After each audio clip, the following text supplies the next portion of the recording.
क्या चल रहा है? नमस्ते।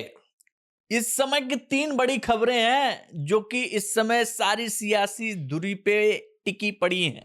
पहला, यूपी में योगी जी ने एक बहुत बड़ा तोहफा दिया है शिक्षकों को। दूसरा, राम मंदिर में तो चोरी हुई ही थी, बद्रीनाथ में भी चोरी हो गई भैया। वहां पे क्या हुआ है वो बताएंगे। और तीसरा, पड़ोस में यानी बिहार में बांकीपुर में जो सियासी हलचल हो रही है उसके बारे में बात करेंगे। तो चलिए शुरू करते हैं। भाई, गुरु का सम्मान बहुत जरूरी होता है और यूपी में गुरु जी को सम्मानित करने के लिए शिक्षकों के लिए कैशलेस चिकित्सा योजना शुरू हो गई है। योगी जी ने कहा, गुरु स्वस्थ रहेंगे तो भविष्य सुरक्षित रहेगा। बात भी सही है। जो शिक्षक देश का भविष्य बनाता है, अगर वही इलाज के लिए लाइन में खड़ा रहे तो भविष्य आईसीयू में ही मिलेगा ना। मुख्यमंत्री जी ने मंच से साफ कहा कि हर बच्चे को स्कूल तक पहुंचाना शिक्षक की सबसे बड़ी जिम्मेदारी है। नागरिक का दायित्व बनता है, लेकिन उसमें शिक्षक का दायित्व ज्यादा बनता है। शिक्षक, शिक्षा मित्र, अनुदेशक, ये सभी इस दायित्व का निर्वहन करें कि हर बच्चे को हम स्कूल तक जरूर लेकर के जाएं। एक अच्छी शुरुआत है। प्रधानमंत्री मोदी जी का ये विजन है कि निपुण भारत अभियान में हर बच्चे को हम पारंगत कर सकें, उसके क्षेत्र में योग्य बना सकें। ये केवल एक शिक्षक के रूप में दायित्व ही नहीं, ये हमारा राष्ट्रीय कर्तव्य भी है। नींव मजबूत होगी तो उस मजबूत नींव में एक भव्य इमारत का निर्माण करने में हम सफल होंगे। सुदृढ़ नींव पर ही एक सशक्त भवन तैयार हो सकता है और उसका दायित्व आपके ऊपर है। बिल्कुल सही, बिल्कुल सही कहा आपने योगी जी। एक छोटा सा सवाल है, बच्चे स्कूल पहुंचे, शिक्षक भी स्कूल पहुंचे और अस्पताल जाने की अगर नौबत आए तो इलाज भी समय पर मिले। अगर ये सब कुछ एक साथ सही व्यवस्था में हो जाए, व्यवस्था पूरी कहलाएगी और योजना जमीन पर ईमानदारी से लागू हो गई, तुम यकीन मानिए हर एक आदमी इसकी सराहना करेगा, है कि नहीं। आते हैं दूसरी खबर पर। ये बड़ी मुद्दे वाली खबर है भैया।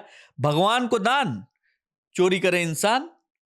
करोड़ों श्रद्धालुओं को यह खबर सोचने पर मजबूर करती है।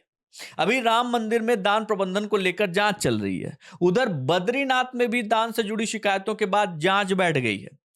राम मंदिर दान चोरी की जांच में अभी तक जो चीजें सामने आई उसके मुताबिक ये एक संगठित अपराध की घटना है।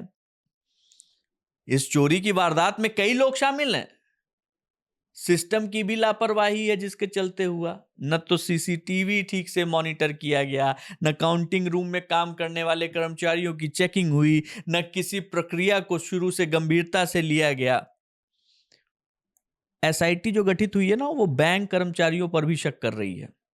और वहीं बद्रीनाथ धाम में भी हेरा फेरी का मामला सामने आया है। लेकिन अलग कैसे है? अलग ऐसे है कि वहां पर सिर्फ एक व्यक्ति का नाम आ रहा है, प्रमोद नौटियाल, जबकि राम मंदिर में दान चोरी शुरू से ही कई लोगों के नाम के साथ शुरू हुई।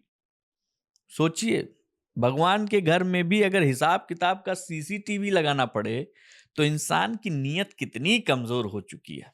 सोचिए, मंदिर आस्था का स्थान है, वहां अगर दान पेटी भी सुरक्षित न रहे तो सवाल सिर्फ पैसे का नहीं है भैया, विश्वास का भी है।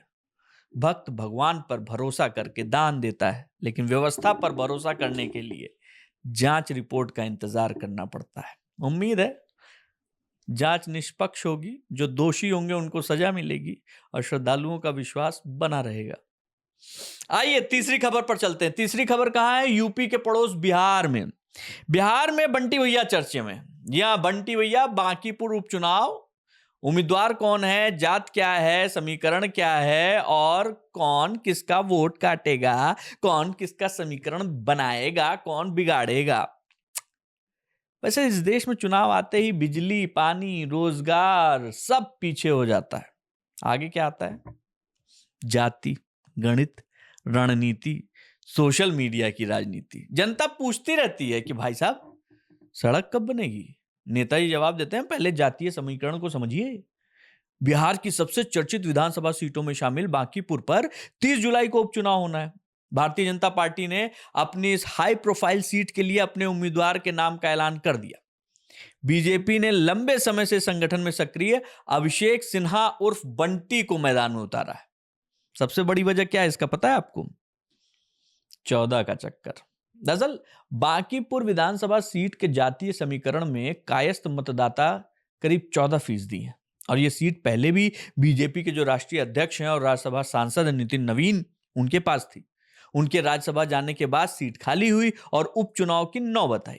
बीजेपी की सीट पर अपने परंपरागत सामाजिक समीकरण हैं उसको बरकरार रखने की जिम्मेदारी है। यही वजह है पार्टी ने एक बार फिर कायस्थ समाज से आने वाले उम्मीदवार पर दांव लगाया है। प्रशांत किशोर भी हैं भैया, यहां पे शोर खूब सुनाई दे रहा है।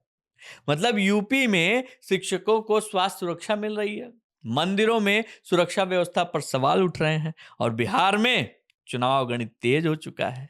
यानी देश चलता भी है, बहस भी चलती है और राजनीति तो 24 घंटे चलती है। बाकी आप समझदार हैं, समाचार देखिए, सोचिए और सवाल पूछते रहिए। इसी के साथ कल फिर होगी मुलाकात। जय राम जी की।